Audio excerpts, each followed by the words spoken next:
कर और भीष्म पितामह दोनों लोगों का जीवन रहस्यों से भरा हुआ था और दोनों ही महान योद्धा थे। आज हम बात करने जा रहे हैं इन्हीं दोनों के बीच में हुए उस रहस्यमयी संवाद के बारे में जो आज तक आप लोगों ने नहीं सुना होगा।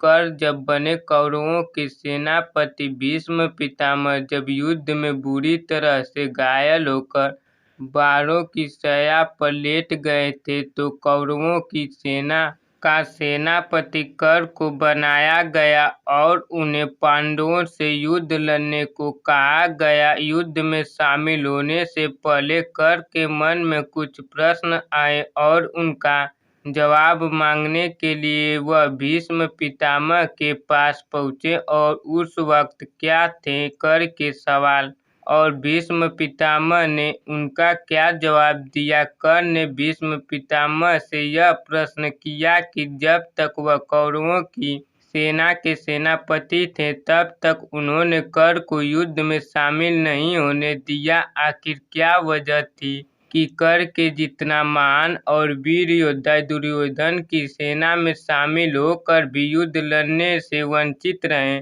कर के इस प्रश्न का भीष्म पितामह ने कर को इस बात का उत्तर दिया कि आखिर उसे उन्होंने युद्ध में शामिल होने की आज्ञा क्यों नहीं दी। उन्होंने कहा कि वह यह नहीं चाहते थे कि तुम जैसा महान योद्धा और महान विचारों वाला व्यक्ति अधर्मियों की ओर से लड़े। उन्होंने कहा, मेरे सेनापति रहते मैं ऐसा नहीं होने देना चाहता था कि तुम सूर्यपुत्र होकर और धर्म के मार्ग पर चलने वाले व्यक्ति होते हुए भी अधर्म का पालन करते हुए कौरवों की ओर से युद्ध लड़ो। मैं नहीं चाहता कि मेरे रहते हुए तुम ऐसा अधर्मपूर्ण कार्य करो, इसलिए मैंने तुमको युद्ध में शामिल नहीं होने दिया। भीष्म पितामह का दूसरा उत्तर कर को युद्ध में शामिल नहीं करने के पीछे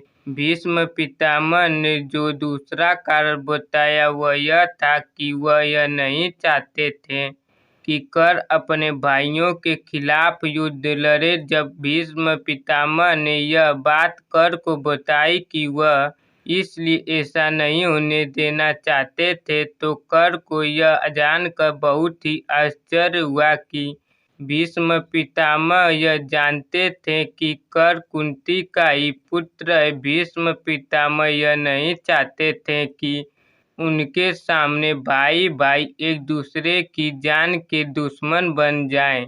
उम्मीद करता हूँ कि यह वीडियो आपको ज़रूर पसंद आया होगा। अगर वीडियो पसंद आए तो लाइक, शेयर एंड सब्सक्राइब करना ना भूलें।